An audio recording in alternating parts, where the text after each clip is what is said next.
So activity underscore starter. And just so we know that we've arrived at our new screen, we'll replace this constraint layout with a very simple layout. So remove everything, start typing a new linear layout tag, fix the errors by doing a width attribute to match parent and a height attribute to match parent. Oops. Okay, not forgetting the orientation, always, vertical this time. And let's do the closing tag, bracket, /, there we go. And we will put a text view in the middle of the screen, wrap content, text attribute saying, I made it to a brand new activity, ! Or anything funny that you want to say for yourself. We will self-close that tag. And we'll just add, not layout gravity, but gravity to the linear layout. That will affect all of the linear layout's children. And we'll make this center. So there we go, in the middle of the screen we get our text view. So we'll know if we've made it to our new screen. Okay, and now we need to go to our main activity, our home screen. So let's go there now. So we want, okay, and now we need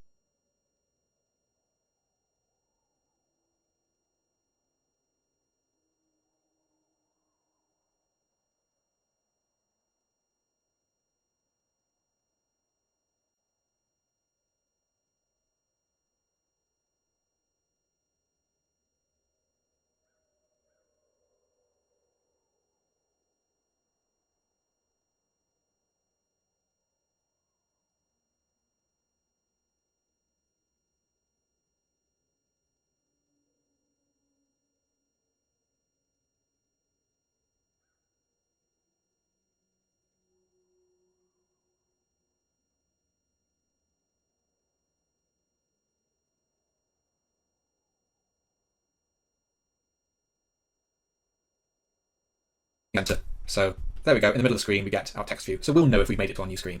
Okay, and now we need to go to our main activity, our home screen. So let's go there now. So we want, when the user clicks on the starters card, to navigate to the new screen. So after the variables have been assigned, start typing starters card. And just like for a button, pretty much any view can have an on-click listener. So let's do dot and do the set on-click listener method with a capital O and autocomplete. Okay, and again, it's this complicated bit of code which we will start to unpick in a later section. Type new. I'm going to learn about the new word shortly in the programming concept on objects, but for now, just type new. I'll start typing with a capital O on click listener, and it's that top one, definitely the view.onClick listener. Make sure you select this one and autocomplete. And the onClick method here, the onClick code block will run whenever the card is clicked. So there is a method that we need to call to move to a new activity, and it's very easy to remember. It's called start activity, just like that. Now you can see from the helpful dialog that we need to pass in something called an intent. So this is something new. This is the focus for this tutorial. So just escape that for now, and we're going to make the intent. We're going to build it in the line above start activity. So make some line breaks. Whenever you want to move to a new screen in an Android app, whether that's a new screen in your app or a screen in a different app, it's always done with an intent. Okay? I remember when I first heard about intents, how confusing and unintuitive I thought that was. And it's only as we get a bit better we start to understand how that does make sense. So the intent says, hey, Android system, I would like to go here. This is what I want to do. And then when you say start activity with that intent, Android will do its best to try and fulfill that intent for you. If that sounds confusing, think of it this way. You might have a very general intent to go and get a picture file, like you want to share a picture in WhatsApp or something like that. So you might say, hey Android, I've got the intent to get a photo file. So you'll build the intent, then you'll say start activity with that intent to find a photo file. And what Android will try and do for you is it will try and see in the whole phone if there's anything that can fulfill that intent. So we have an intent to move to a new screen, and this one happens to be a screen, a new activity in our own app. So this is actually a very explicit intent. So to do this, we build a variable, and it's of type intent. So type intent with capital I, autocomplete, and we'll call this our starters activity intent. Variables always starting with lowercase and every subsequent word uppercase. Starters activity intent. And we'll make this equal to a new, that new word again, new intent with a capital I, autocomplete. So to describe what we intend to do, what it is we want, we need to add some values inside these intent brackets. The first value we need to say is where we are now, what the context is. So we are now in the main activity screen. So we tell it main activity.this, okay, that horribly confusing thing with the word this that we will eventually cover. That says, here's where we are now, comma, and then we say where we want to go to. And we want to go to the starter activity. So start typing that in an autocomplete, and we need to add the word .class. We'll be learning about class in a couple of tutorials times. It's not very often that you do type the word .class like that, but this format of an intent, which looks really confusing right now, you'll start to do it so frequently, it just becomes a boilerplate thing that you type over and over again, and that's just the way it is. So to recap, we need to tell the Android system what we intend to do. So we make a new variable, an intent, name it whatever you want. We've called it starters activity intent. And then we make a new intent. The new word we'll cover when we learn about objects very shortly. We make a new intent, and we give it two things. Where we are now, so main activity.this, this screen, and where we want to go to. And now we have the intent, all we do is we put this intent inside the start activity brackets. And that is all we need to do. When this code runs, start activity will read our intent, and it will go, oh, you intend to go to the starter activity class? Well, it will check the manifest, it will find it in the manifest, and it will say, I have exactly the thing that you need. And then it will move to the new screen. Let's test this right now. Run your app on your emulator, click run. Okay, we have a very nice looking home screen, and we've made the whole starter card clickable, so when you click it, I made it to a brand new activity. Fantastic.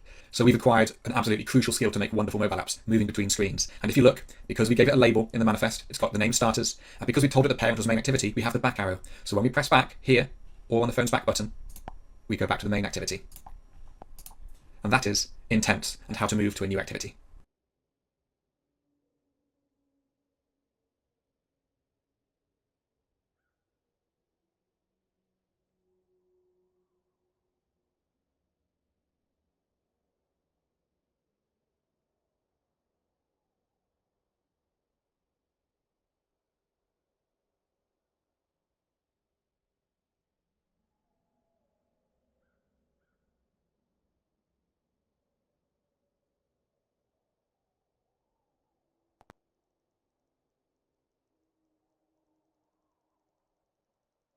Fantastic. We're now at the point in the section where we need to start developing the screen and the layout for our new activity. So remember, this is going to be the screen where the user can view the starters and can see the different dishes that the restaurant offers. I've closed down every other file apart from activity_starter.xml and startactivity.java. So if you can do the same, if either of those files have been closed, just get them open and get to this point. On a simple level, we need a list of the different dishes that the restaurant offers.